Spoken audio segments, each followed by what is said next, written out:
પાટીદારોનો ગઢ માનવામાં આવી રહ્યું છે ત્યારે એસપીજીના પ્રમુખ લાલજી પટેલ આપણી સાથે જોડાયા છે। લાલજીભાઈ, ખાસ કરીને રાહુલ ગાંધી આજે મહેસાણાની ઉત્તર ગુજરાતની મુલાકાતે આવી રહ્યા છે। પાટીદારોનો ગઢ માનવામાં આવી રહ્યો છે। 2017ની પહેલા આ સભા કેટલી મહત્વની રહેશે, તમે પાટીદાર તરીકે શું કહેશો? ચોક્કસ મહેસાણા જિલ્લો એ પાટીદારોનો ગઢ કહેવાય અને પાટીદારો જે પક્ષમાં હોય એ પક્ષ ચોક્કસ મજબૂત જ હોય। તો અગાઉ પણ ભાજપના અને બીજા બધા આગેવાનો પણ સભા કરી ચૂક્યા છે અને આજે રાહુલ ગાંધી જયારે મહેસાણાની અંદર આવી રહ્યા છે તો ચોક્કસ પાટીદારો તરફી એમને આજે ઉમિયા માતાના દર્શન પણ કરવાના છે અને પાટીદારોના સહયોગથી સભા સફળ થઈ શકે।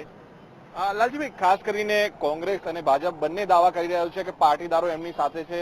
આ વખતે ત્રીજો પક્ષ તરીકે આમ આદમી પાર્ટી પણ આવી રહી છે, તે પણ પાટીદાર યુવાનોની નેતાઓની મુલાકાતો કરી રહ્યા છે। કઈ રીતે જોઈ રહ્યા છો 2017ની વિધાનસભા ચૂંટણી પહેલા? વિધાનસભાની અંદર દરેક પક્ષ પોતાના તરફ ખેંચવા માટે પાટીદારોને રીઝવવા માટેના પ્રયત્નો કરતા હોય છે, કારણ કે અત્યારે ભારતીય જનતા પાર્ટીથી પાટીદાર સમાજ નારાજ છે।